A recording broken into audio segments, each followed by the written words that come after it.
Welcome to episode 2 of Super Tuesday, Walking with Jesus through the Passion Week. It's now the end of the day. Jesus has single-handedly taken on the religious leaders and won decisively, beaten them at their own game. However, it has also added fuel to the flame of hatred and envy they had for him. They wanted him dead, sooner rather than later, even though it was Passover week. It's time now for them to head out for the day, back to Bethany.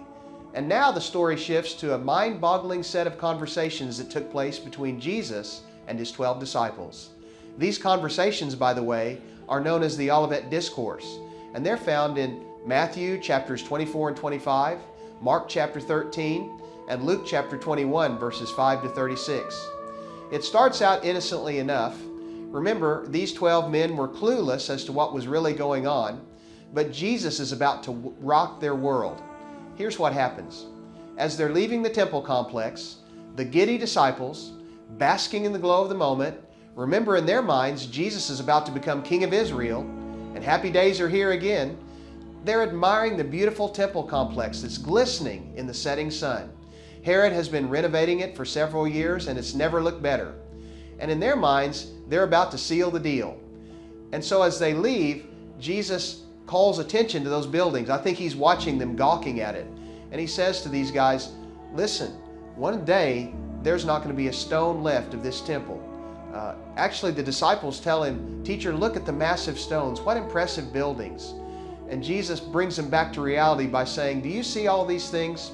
Truly I tell you, not one stone will be left here on another that will not be thrown down.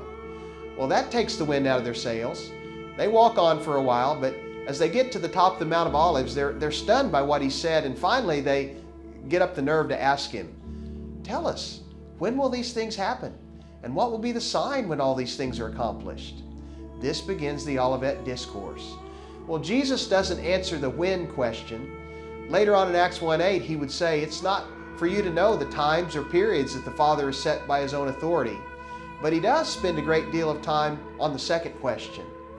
And the disciples really didn't understand what they were asking, and that they were asking about two events. The destruction of the temple was so unthinkable in their minds that they thought if it happened, it must be the end of the age. But it wasn't. You see, the temple would be destroyed about 40 years later in AD 70 by the Roman Emperor Titus. But that's not all that Jesus is describing here.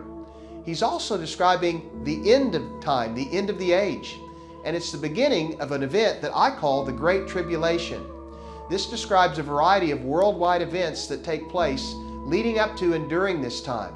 It's a time of increasing deception, destruction, disaster, and discipleship.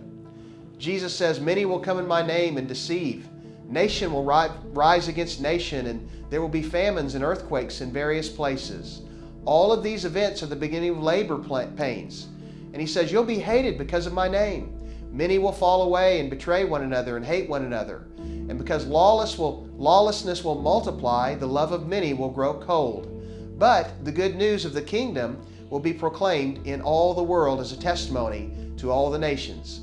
Then the end will come. The middle of the Great Tribulation is also on display during his Olivet Discourse as he describes the political situation that frames this 7-year period.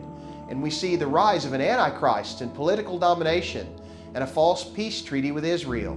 Midway through the discourse, he says, when you see the abomination of desolation spoken of by the prophet Daniel standing in the holy place, then those in Judea must flee to the mountains. For at that time there will be a great distress, the kind that hasn't taken place from the beginning of the world until now, and never will again.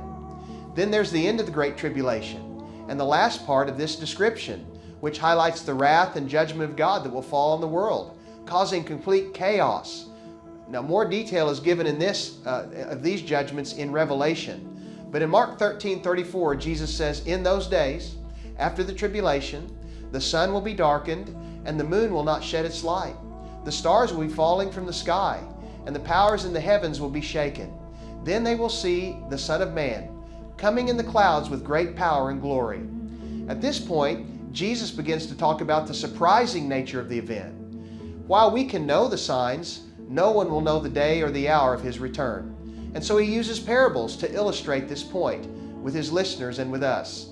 And so he says, just like you can tell when a tree is beginning to blossom and that spring is near, you can know that my time and my return is near. And so your role is to live productively and generously and be ready for my return. He tells the parable of the talents, the parable of the 10 bridesmaids, and the parable of the sheep and the goats. Jesus says, I'm coming like a thief in the night. This all took place on Super Tuesday. I told you your heads would be spinning. I'd imagine that none of those disciples got very much sleep that night. Maybe that's why they couldn't stay awake 2 days later at Gethsemane. Well, I'll sign off for now, but keep listening and keep watching as we walk with Jesus through the Passion Week. Thank you for listening and watching.